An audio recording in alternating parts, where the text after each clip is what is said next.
Okay, I guess we're going. I think we're doing all right. How's everybody doing? We're doing another one of these. We're gonna be doing a little bit of talking. I look a little different. I'm actually sitting back at my couch. I got my laptop on my little stand here, so I'm kind of sitting back because I didn't really feel like leaning forward. My back was kind of hurting this morning, so I felt like sitting back. So we're gonna do a little bit of different stuff today. Um, I'm actually going to screen share some stuff. I said I wouldn't do that because I wanted you guys to go look it up yourself, but why not? We'll look at something together. But I also just wanted to just kind of talk about some different things that I've been seeing. I know I made a video yesterday, kind of concerning my thoughts upon how the world is going and all that, and it was kind of depressing at first, but then it got good. It got better. So I mean, there is that. But yeah, I know every time I move, it's moving, and I'm sorry. I just gotta watch out what I'm doing. But yeah, I made that video. Yeah, it was what it was, and I got to have a lot of stuff off my chest. That was my dog moving. That's why the laptop was moving as much as it was. But I have a piece of lettuce in my teeth. I'm sorry. That's just so bad. But yeah, it was just it was what it was. I got some things off my chest. So, anyways, today I wanted to talk about some weird anomalies of the world. I've been watching a lot of videos of just weird anomalies that they've found all over the world. We've been talking about how all of these pagan gods that are around that are basically the same. They go all the way back to like Sumerian times. We've been talking about that, and we've been talking about other things. And I've been getting into these videos where they're talking about artifacts, different artifacts of the world that are very similar. I mean, not just like pyramids, and different tools that we use. Which it's somehow amazing how the modern version of the world is that everything started in you know South Africa, or started in Africa, not South Africa. I almost said South America, but Africa. How it started in Africa, and then it spread across Russia into North America, and then all the way down into South America from there.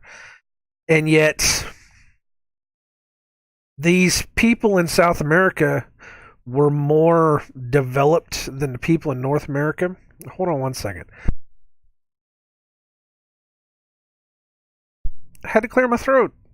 That was I just ate, guys. So you got to give me a break on that. But apparently, the guys in South America were more developed than North America. And apparently, all the Indians that were in North America were savages. They lived in tents. They moved around from place to place. They never settled in any place whatsoever. And it's like there's a disconnect there because the people that were in South America followed the customs of the Egyptians, like note for note. It's scary how they did it. How similar they are, how similar the gods are, how similar the practices that they use to build these structures. All the way down to different hieroglyphs, not hieroglyphs so much as, but different art, things like that. And it's one of those things where it's like you can't deny that these people had to have some kind of understanding of this, and they didn't just bring it down with them. It's not like they brought it with them over thousands and thousands of years, and then everybody that kind of branched off from them just kind of forgot. It's just absolutely ridiculous. So now I'm starting to hear about all these Indian burial mounds in these Indian cities that I'd never heard of before. I didn't know these people had big, huge cities. I didn't know that they settled. I thought they were all They all lived in teepees and they all just went around because they were all savage and they didn't know any better. But apparently, these guys were they were working with metals. They were able to smelt metals. They had big cities. Some of them had Hebrew writings.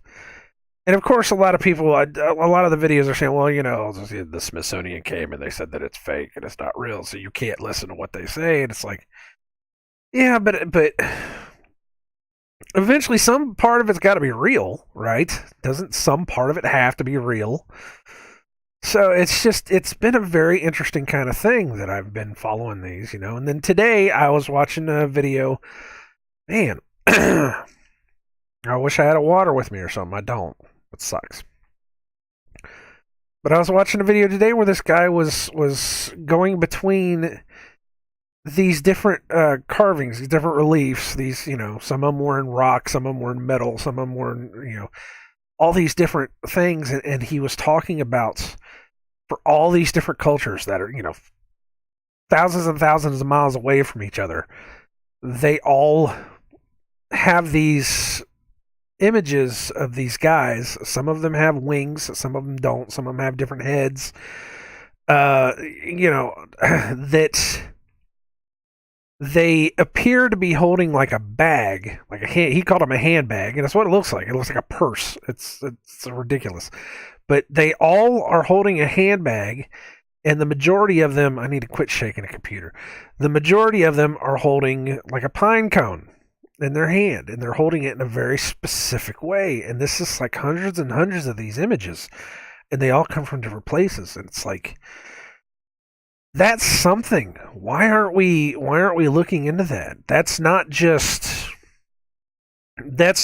different cultures picking up on the same thing. That's one unique idea to these people that they've carried through, that I've never heard anybody like try to bring that up, other than like ancient alien assholes that want to be like, oh well, it's because of aliens. I don't know, man. It's crazy. It makes you think. It really makes you think. And they're talking about places that are in South America all the way to, the Middle East, out to Russia, that do this stuff. It's like, and again, it falls in line with all the stuff we've been talking about with, the fallen angels coming down and giving us technology, and the pineal gland.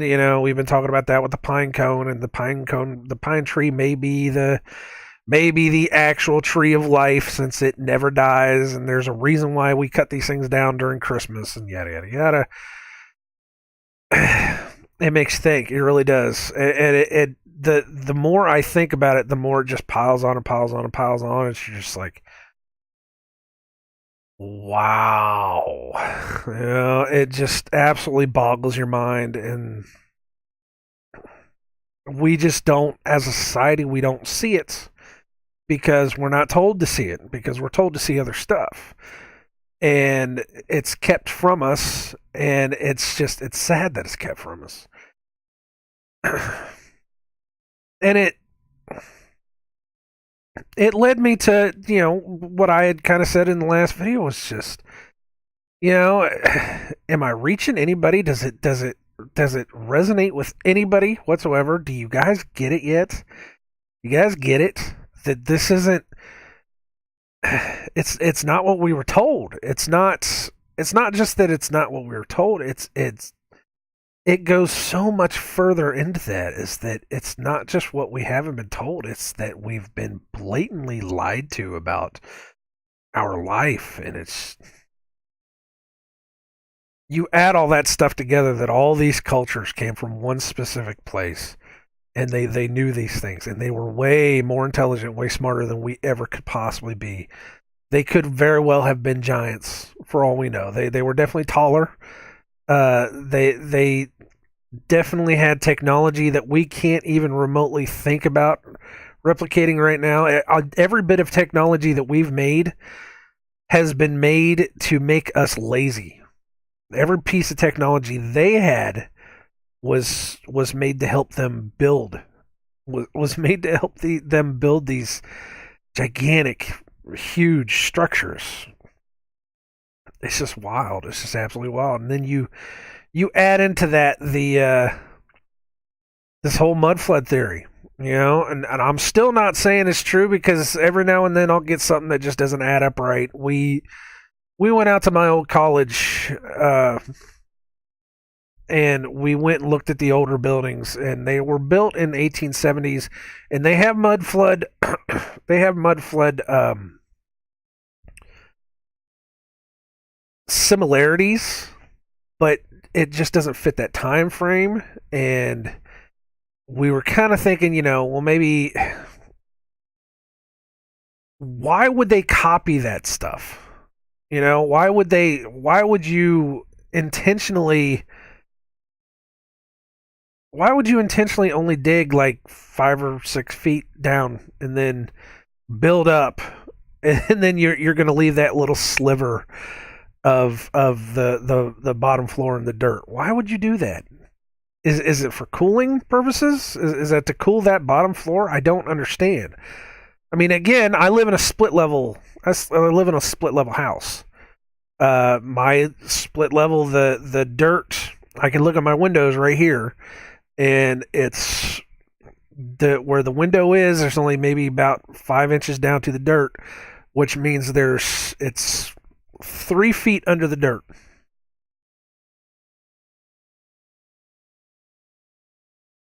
Now, I get they did that so that you can have a cooler room. You can have a cooler room. You can come down into the basement, and it's cooler down here than it is upstairs. It keeps it cooler.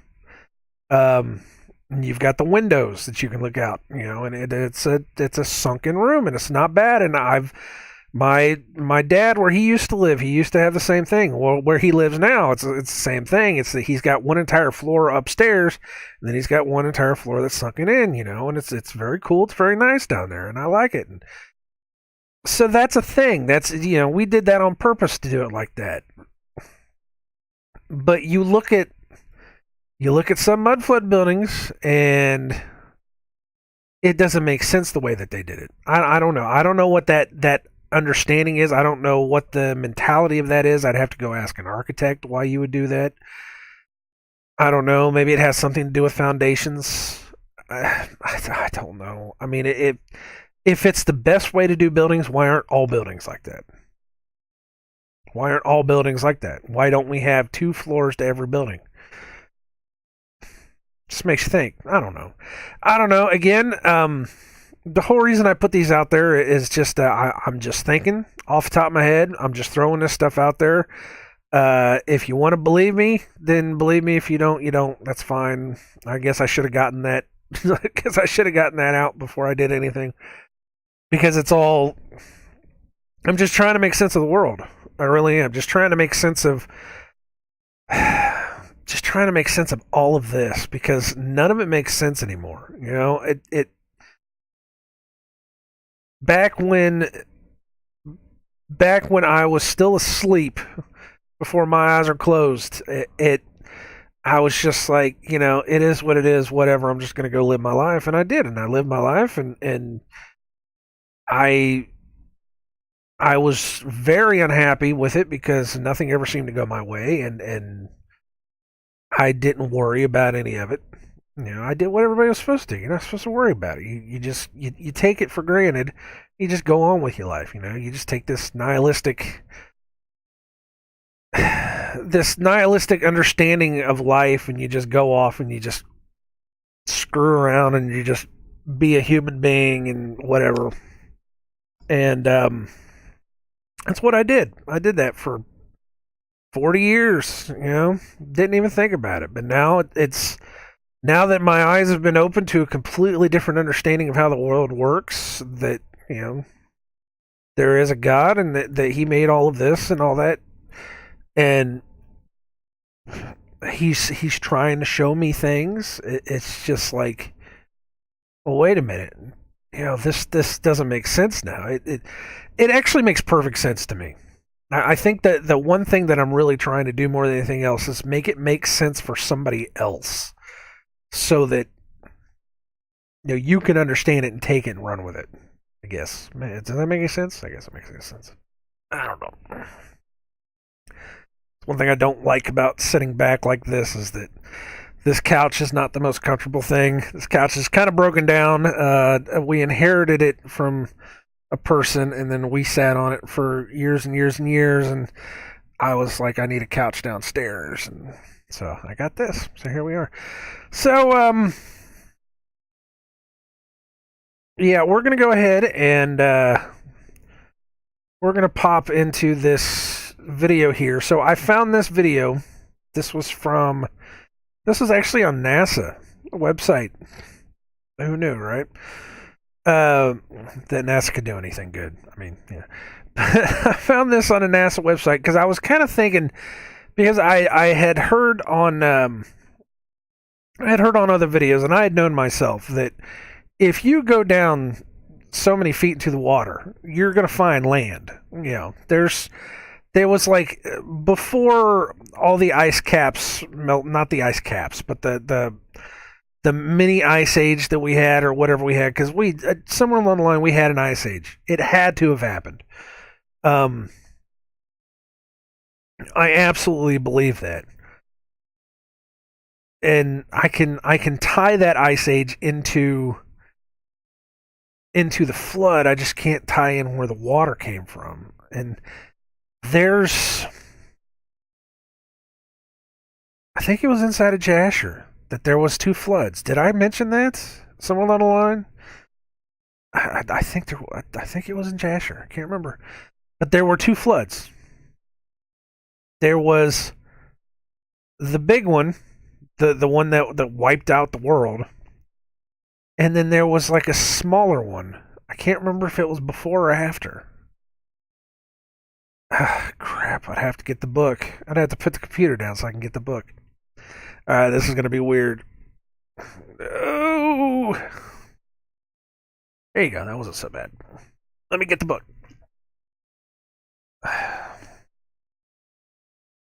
First flood, and I may have gone through this. You never know. It was in the days of Enoch, so it was before Noah. I think I talked about this already. Sons of men, and they served other gods, and they forgot the Lord who created them in the earth. So this wouldn't have really had anything to do with anything. But I just wonder if there's like another flood myth, like a secondary flood myth, like maybe somewhere else along the line. But it would have been, I got a feeling it would have possibly been, it had to have been before Christ. Because the thing I was thinking about, and this doesn't have to be true, because I everything I say, you take with a grain of salt, because I'm trying to put it together. But let's see if I can situate myself any better here. But the big thing that I was thinking about was, everybody likes to talk about Atlantis. And a lot of guys like to say, well, Atlantis was pre-flood. Atlantis was something that was there before the flood, and it was the fallen angel city, and yada yada yada, and all that. At that same time, they talk about Atlantis being in the middle of the Atlantic Ocean, and I've always kind of gone by that. I've put it in my mind. I've put it in the Bermuda Triangle, and at the same time, I've put it just off the coast of, like, was it Spain and Italy? Where you got where the Mediterranean Sea comes out, and you just a little bit further out, and there it is, pop. And so I was like, there's islands out there. There are islands out there. There's little tiny islands out there, and there's little tiny plots of just little volcanic lands and stuff, and it just made me wonder. It's like, I wonder if there's something out there. And I said, well, we also have the land bridges. You drop the water down, you're gonna have the land bridges. So I was like, it would be nice if there was something somewhere where somebody had taken all the water and just drained it out so that we could see all the land. So I looked it up, and the first thing I came to was NASA, and sure enough, NASA made a video. of what the world would look like if you just started draining water. So we're going to do this, and I hope this works. I've never done this before, but I hope this works. I'm going to hit that. That's my hand. I can see it, so, and I'm still recording. So hopefully the hand will keep, or hopefully the pointer will keep going, and we can do this. So let me pull this up. So this is it. This is what the. Let me go back just a tiny bit. There we go. This is what I found. Like I said, this is on NASA. This is NASA's thing, and it starts out with just our regular, our regular bits of water. What they don't do is they don't take all the ice away, which kind of sucks, but it is what it is. But you can already see, like, right along like the coasts, there's all this land in here, and I was like, that's got to mean something. It's got to mean something. There used to be all this land here, and there had to have been, this water came from somewhere, and when we had this ice age, all that ice melted, and that's where all the water came from. Because they talk about finding all these cities off the coast of Japan and all this stuff and these pyramids, and it's like, that makes sense. And so anyways, I'm just going to run this. It's all of 35 seconds. So we're just going to run it. And down here on the bottom, it's got a water level, how many meters below sea level. But once I run it through, I'll run it through a couple times actually, and then we'll go bit by bit so we can start seeing how the world has changed. So we're going to hit this and let it go. And it goes quick. You can see it goes quick. And you can see the landmass. Look at all that landmass right there. Of course, this starts getting lower and lower. You're starting to see like the ocean floors. And then it eventually just completely dries up. And it takes a while, too. Now, my biggest problem was that at the very end was that, where's all the big, abyss that they told us exists in the world. Let me pull that back up. Right, so pull this all the way down here. Because I always remember them saying that right through the big cracks are these massive, massive fissures where the sea level goes down, hundreds and hundreds of miles. I don't remember exactly what it was, but they're just not there, Actually, come on now. What are you doing to me? It's going to be a jerk. It's going to make me do it this way. But you come down here and the only stuff that's blue at this point are these fissures here over by Japan, and then there's a couple other ones up here, but it's like, I thought this one was a big, huge trench. And see, there's a little one over here on the other side of Australia, too. I wish I could, move this so we could see it. But there's just, it doesn't make any sense. Now, there's blue up here, too, which is weird. Of course, I think that's going to be like that. I think there's just certain little lakes and stuff that they didn't pull out. I don't know. It's kind of a weird thing. But yeah, I always thought that, everything in the middle of the Atlantic Ocean was, really deep. Like you can still see right there that they're still there. I don't know. So anyways, we've got it here, and we're just going to go step by step by step and see what's going on here. So of course, you get to this point and it's not moving like the website was. They actually had this on a website, and the website moves a lot better than me sitting here doing it like this. So I'm just going to click over this way. Is there an actual? Oh yeah, there is. I can go back and forth. Okay, so we're going step by step. I know I don't really use video programs much, so there it is. And, even 10 meters, you can kind of see where it goes. So each step apparently is going to be in meters, 30 meters, even just 30 meters. That's what, 90 feet? Even if we go down 90 feet, you're starting to see bits of land pop up. Up here by Alaska. Alaska and Russia are almost completely together. That's just 90 feet, guys.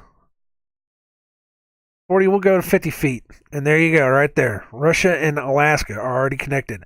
So, that's what, 150 feet, 50 meters. You just take that down that much, and that's how your Native Americans, quote unquote, came over to America on a land bridge. Was that the water was low, and they were just able to just come on down and whatever. The interesting thing I see whenever you get stuff like this is Britain is connected up here to Europe. Is that's connected. So if this was like this for the Indians to come over, these people were coming over here too. And not only that, but coming down here, you've got Australia, and I don't know what the hell that is. I don't know what that is. But you've got all these islands that are connected here as well. Plus, Japan starts getting connected up in here as well, too. Now, I had always heard that Japan was similar to Hawaii, where it was just volcanic islands. Is that true? I don't remember if that's true or not. That may be my brain making stuff up. I don't know. But there's a connection there, man. There's a connection there, and there's a connection up here as well. And you're starting to see all these little tiny islands pop up out here. Where I was saying that's where everybody was saying Atlantis came from. And it's possible, hell, man. Anything's possible, shit. But you've got all these connections here that it makes sense when they start talking about, oh yeah, people were able to walk over from yada yada yada and do their thing, and that was that. Now the one thing I don't like is they take all the water out of the Great Lakes. Now I'm not saying that there was probably still water there. I'm not saying there wasn't still water there, but just on the edges of the coast. That's what we're looking for, is the edges of the coast. Look at this too. There's an entire island out here. And this is where they start finding the my dog just farted. Nice. This is where they start finding those roads of rocks and stuff out in Florida. And this is close. This is close to the sea level, man. This is not that far down. It's 150 feet. That's scuba diving. That's not that far down at all. It really isn't. But we're gonna go more. I'm gonna go slow. See, things are filling up. We're gonna go to about 100 meters. That's 300 feet now. 300 feet below the water. This is completely filled in. Look at this. This is absolutely completely filled in. Look at all this land up here, too. And they talk about Tartaria, how much land Tartaria used to have. Now, not much is happening around here. I mean, this is all still the same, but, you got a little bit more over here, and this is starting to fill in a little bit more over by Florida. You got all this land in Florida. That's crazy. And all this land in Mexico. That's nuts. And then you start getting all these. I mean, that's an entire island. That is an entire island that sank off the coast of North America. That it's not there anymore. That's insane. All this land. And this is starting to fill in more. Where all these islands, look, that's an entire landmass. Has anybody ever went out to scour these islands where all this stuff was? Because that is a lot of land. That is an absolute lot of land. And see, look, Japan is almost completely connected back to the mainland. It's wild. It's absolutely wild. We're gonna go more. And we keep going, and there was another one. It's not showing up yet, but there was another island that eventually pops up over here somewhere that I was like, that's an entire island that just disappeared, But I don't see it yet. We'll get there, though. Look at this. There's an island down here that's completely disappeared. And you got this down here, all this land down here on South America. It's insane, man. It's absolutely insane. All that land up in Russia. That England has just become this entire section of England is just completely filled in. All that land over here from Russia is completely filled in. And then the Caribbean islands are starting to connect themselves. And you've still got this entire island out here by Florida that's completely connected. Now, we are not down to the to the lowest of the land bridges, because right around by Florida and right around on the top of Africa, and out here by England, there are still dark blue spots. That means that we are not down to the shelf of where the land mass is. We don't actually get to that until about 15. What is it? 1,500 meters, and we'll get there, because once you get there, you start seeing how crazy it goes.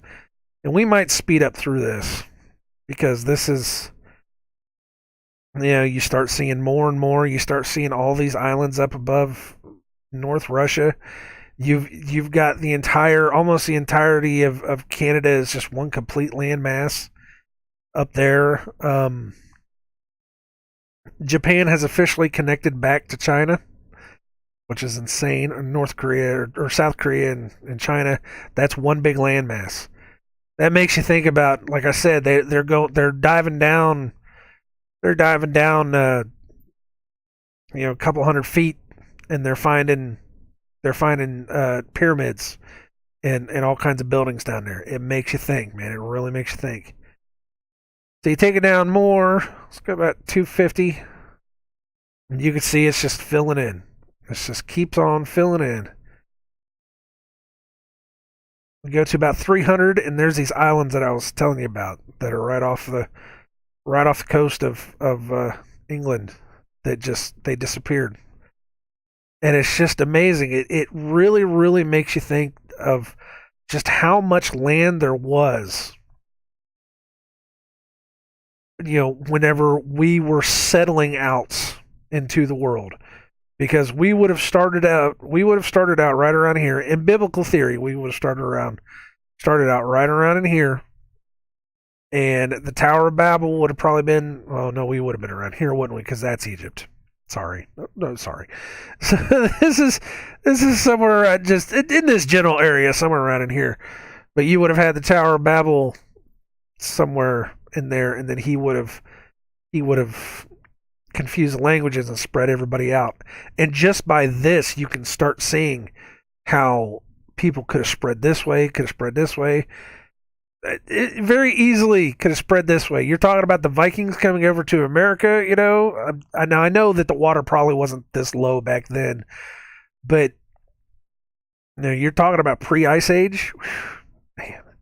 And I'm not talking about Ice Ages in like 20,000 years ago. I'm talking about Ice Age like 3,000, 4,000 years ago. But that's just a theory. I can't prove anything. It's just what I believe. So we're going to go down to about 400, and you're starting to see Antarctica start to build up a little bit. This blows my mind. Everybody's like, oh, how could kangaroos and all this have come from Noah's Ark, because they would have had gone from here to here, and, there's no, you can't get across that landmass, and yada, yada, yada. And I'm like, okay, well, that's fine. Well, then, according to your evolutionary theory, there were Aborigines on Australia that had been there for years and years and years. And yet the people that were living in this island right here, which is they say that this is only about 50 miles away, from what I've heard, that's about 10 miles away. 10 miles away, you should be able to look across the water and see that. So you're telling me all this time these guys were stuck on this island, they had never once thought about going over to Australia? All those years, they had to wait until the Britons came in, and then they were like, oh, well, shit, man, there's an island here. We didn't know that. Give me a break. It doesn't work. It doesn't work. At least in my eyes, it doesn't work. Now, somebody might come back at me and say, well, you don't have it right, and I probably don't have it right, I mean, I could be wrong. I am a fallible human being. I'm just looking at this, like I said, with fresh eyes, and I can see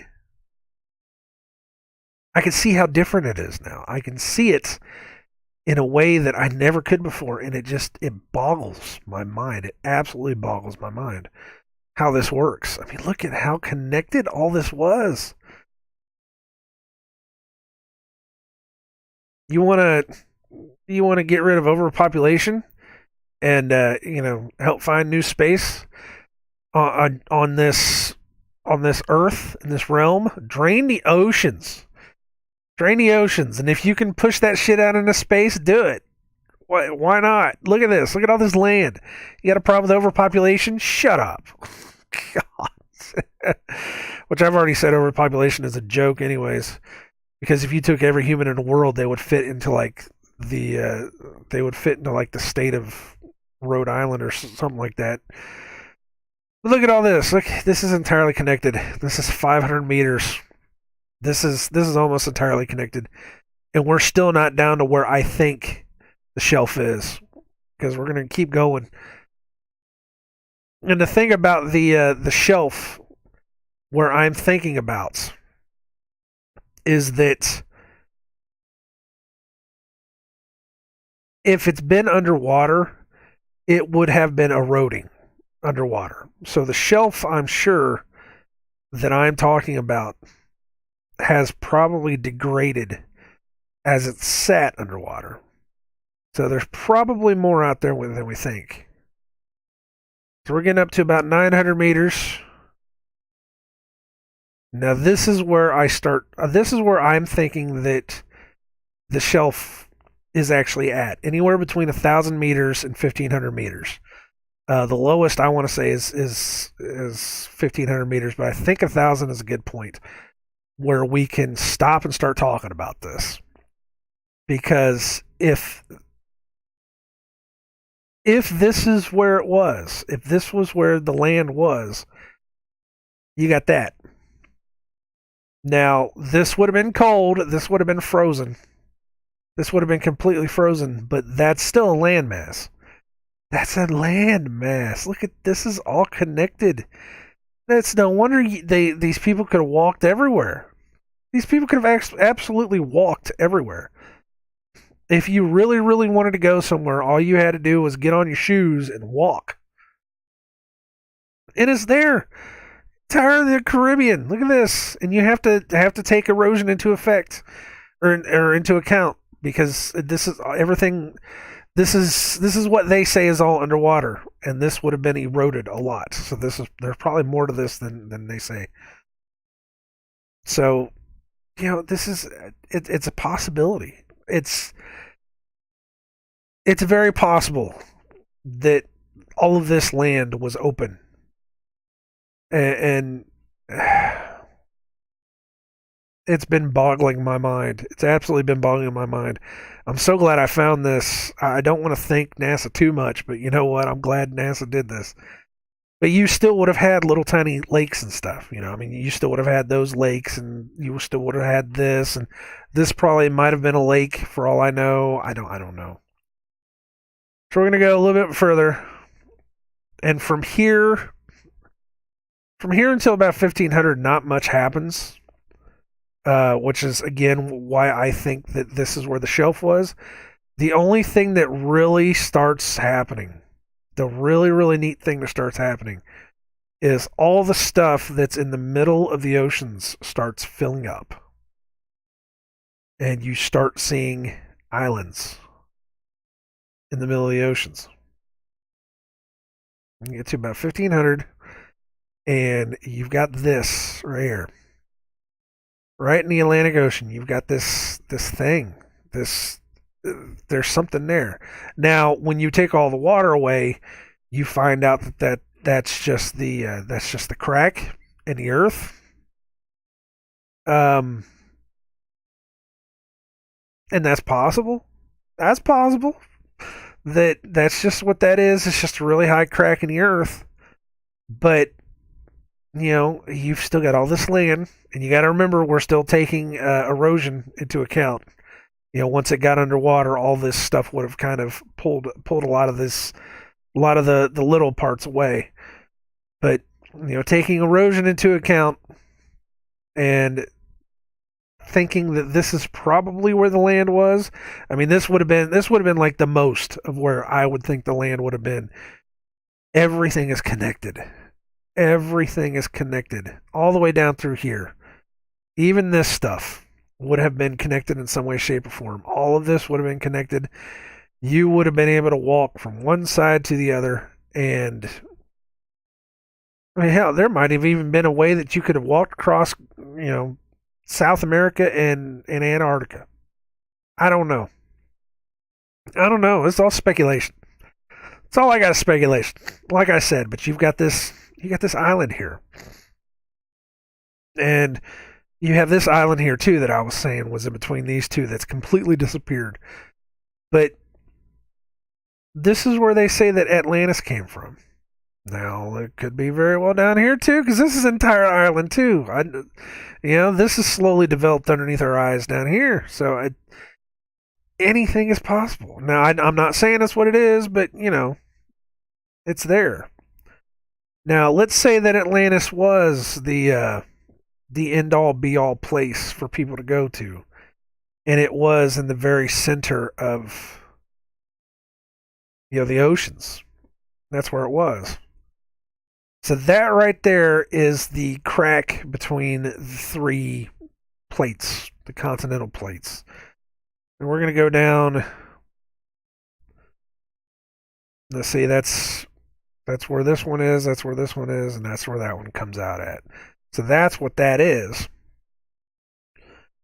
But let's say that Atlantis was a place that God didn't like. So he decided to smite it down. And it's not even just that.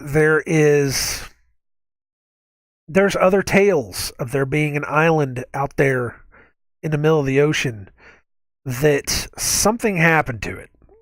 Whether it was their own fault or whether it was some kind of natural disaster or whether it was just whatever, it just absolutely whatever it could have been. That is a crack in the earth. that is an absolute crack in the earth. Something happened right there that caused this crack in the earth. Now, again, you can call it natural, you can call it tectonic plates, moving around, you can call it whatever the hell you want, I don't know, but right there, dead smack in the middle of the ocean, something happened. We don't know what. Something caused that to break. Now, even at 2,000 meters, which I think is way too low, because you're starting to get like shelves right here, and weirdo things like that. I think it's just too low, but you could still see it. But I'm thinking probably about 1,000 meters. That's 3,000 feet. Oops. It's 3,000 feet. What is that? It's like half a mile down.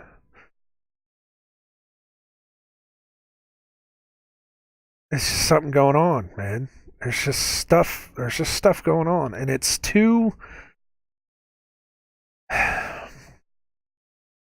It's just too coincidental. It just really is. I've never seen the world like that before. I've always wanted to, because I've always had this thought. Well, all this extra land. Where did all this extra land come from? And how could, even whenever I was an evolutionist, I was like, how far could these guys have traveled? And apparently, even going by evolutionary standards, these people could have gone everywhere. Absolutely, but they don't teach you this in school. I have never once heard about water levels rising. All I've ever heard about is, oh, there was an ice age, and then there was another ice age, but then we never talk about where the water came from. And oh, by the way, there's all this other land here that there might be stuff there, but we're not exploring it. We're not worried about what's underneath the water. We're going to go to Mars. We're not going to worry about what's on our planet. We're going to go to Mars. Absolutely ridiculous. So, here's another theory. Here's another good one for you. This is one that I came up with a while back. Let me get this out of here. So I'm going to put this down so I can actually sit forward, because the couch is starting to hurt me. So I've been thinking about this. Is that so a lot of guys, they're looking at flat earth stuff. We talk about flat Earth and all this, and one of the things everybody likes to point out is whenever they do like the spacewalks and stuff like that, you can see bubbles in space. You know, you can see bubbles coming out up from the thing and all that, and everybody likes to say, "Oh, well, they're inside of a swimming pool," because that's what they do. That's how they train. They train inside of a swimming pool, and they like to use that footage to be able to put it in there because that's how they do it and all that. The one thing that came to my mind,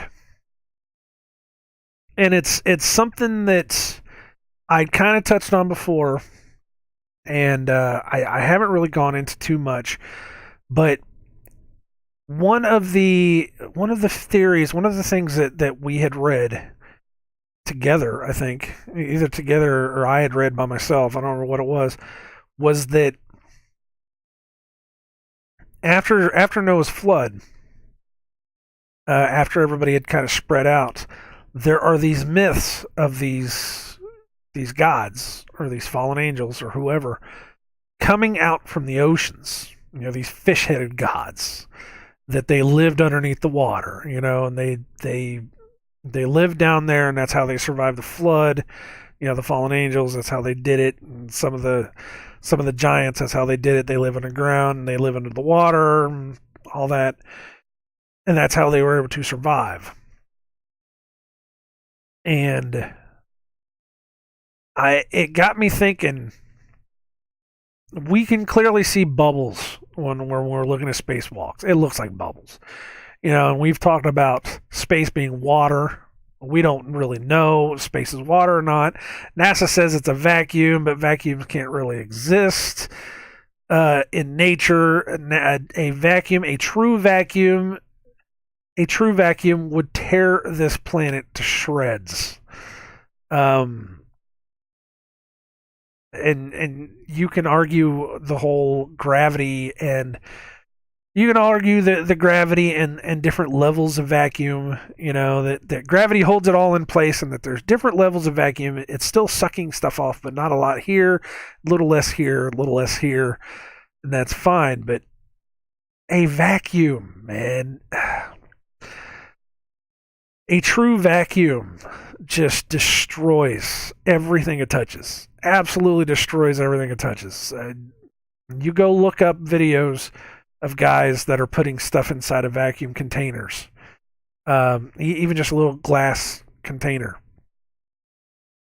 and he turns the vacuum on, and it's just the line is absolutely true. Nature abhors a vacuum.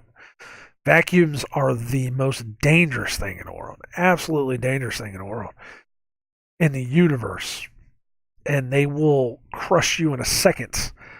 They will boil your blood, crush you. That was one of the craziest ones I saw. Was that the guy took a bowl of water and turned a vacuum on, and the water started boiling. And then they were talking about NASA scientists that they put this guy, or they put an astronaut inside of a vacuum chamber, and they turned it on. And the guy said right before he passed out, he could feel the saliva in the back of his tongue start to boil or start bubbling. There you go.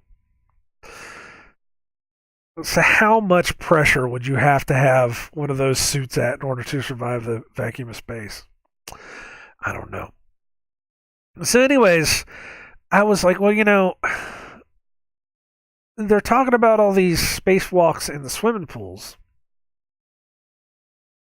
But in order to do that, you'd have to have it absolutely pitch black to be able to do it. And not only that, but every now and then you see just random little shit swimming up past swimming up past camera. So what if they're not in swimming pools? What if they're in the very, very bottom of the oceans?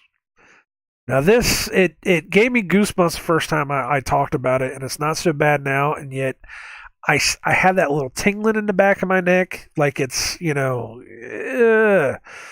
it's a weird one. But what if that's what they're doing? What if they're just filming themselves down at the very bottom of the ocean, And what if they're down there looking for something? What if it's what it is? You know, I mean, Antarctica is one thing because Antarctica, they go down to Antarctica because that's where they're doing all the weirdy tests and stuff. That's where the if you follow the Book of Enoch, that's where the pits that hold not only the people that have died, the souls of the people that have died, but that's also where the pits that hold the fallen angels are. So there's a reason why they go down to Antarctica, and there's a reason why they do that. But then you have the myths about all these creatures that live down in the oceans. You have this myth about Leviathan that has supposedly died. Some myth somewhere along the line somebody killed it. What if it's still alive? You know, what if they're looking for Leviathan? What if they're down there looking for all of these all of these fallen angels? What if there's a reason why they're going down? Because that's one of the things as a kid, especially as a teenager, I always had a problem with because they used to do like C Lab or not C Lab, C Quest DSV, not C Lab. C Lab's a completely different thing. But they used to do C Quest, you know, and I think X Files even said it one time before too, is that why are we talking about going out into space when we have 80% of our planet that we haven't even remotely seen yet? You know? Why won't we go down? We have to go up, but we can't go down. And I remember as a kid, everybody talked about how we were all going to go down, you know, under the water and we were going to live down there and it was going to be cool and all this stuff. But we don't do that anymore. Like space is any less dangerous? You know, I mean, at least if you're in the water, you have a 50% chance of living. You know, well, maybe the pressures would still hurt you, but you still have some kind of ability to be able to swim yourself to surface if you had enough air. But if you're in space, man, vacuum kill you in a second. You know, and they're talking about going to these planets that there's no reason for us to go to Mars. There's nothing there. That place is dangerous, and that place will kill you in a heartbeat, literally. So it's like, when did we decide that we just weren't going to go down into the sea anymore? You know, when did we decide, hey, we're just going to go up, not down, because there's nothing to see down? No, there's apparently a lot to see down in the oceans because there's new species of fish and gigantic squid and all this other kind of stuff that keeps washing up every day. The seas are dying. I just want you guys to know that now. The seas are dying. The earth is dying. This was written about in the Bible that the world is ending. It's the truth, man. The world is ending. It's all dying, and every day something new washes up. Well, I don't want to say every day.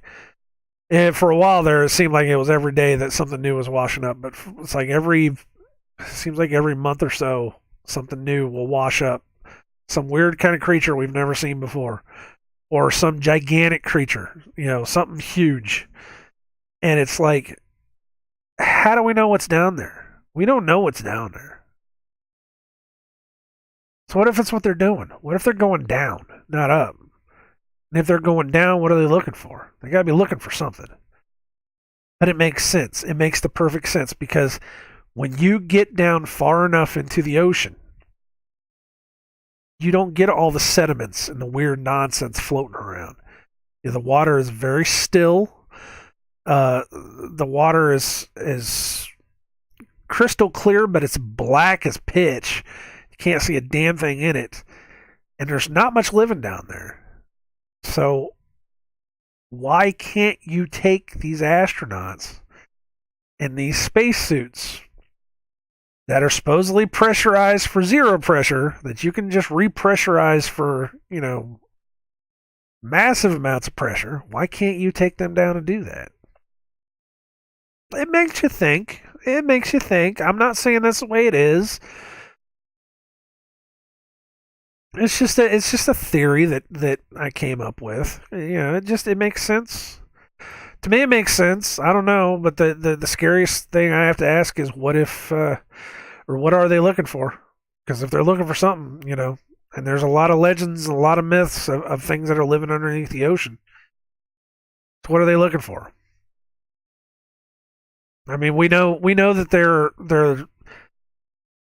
we know that they've got CERN and they're trying to do the multidimensional bullshit. We know they're in Antarctica. We know they're doing stuff down there, and it's just a constant diversion within the countries trying to keep us preoccupied with other stuff, keep us at each other's throats, so that we won't know what they're doing.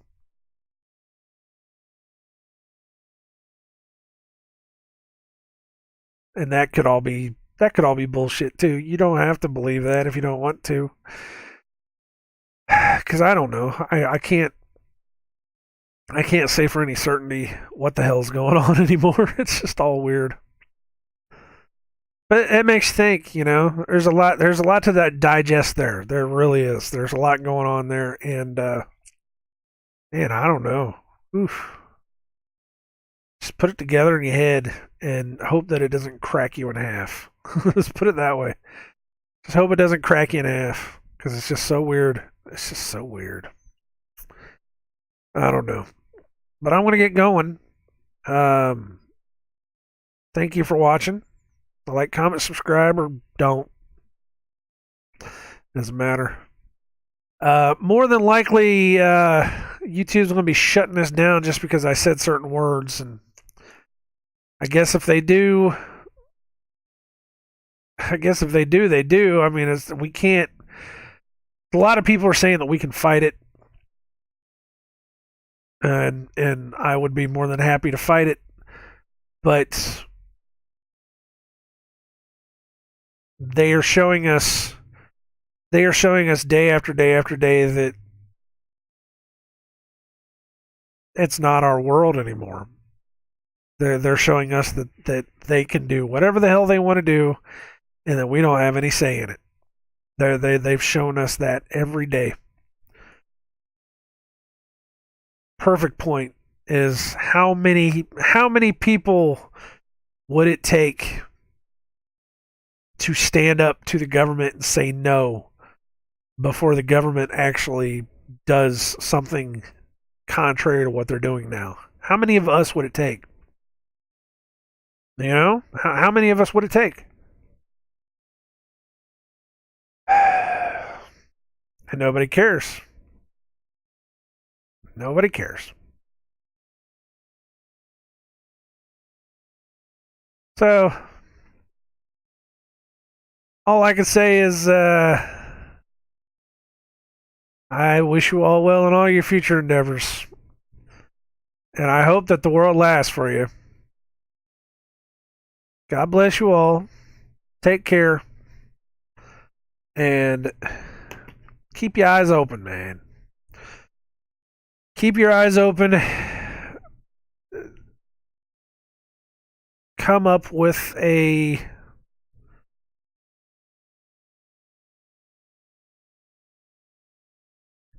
way out, because I think there's going to be a point where you eventually need a way out. And use discernment in everything. You see something that doesn't look right, use discernment. Don't just take things on face value. Look into it. I always say, whenever it comes to anything I say, look into what I say. You don't believe what I say, look into it. Go search it for yourself. Find it within yourself. You'll find it eventually. Well, I'm gonna go, guys. You take it easy, and I'll see you next time.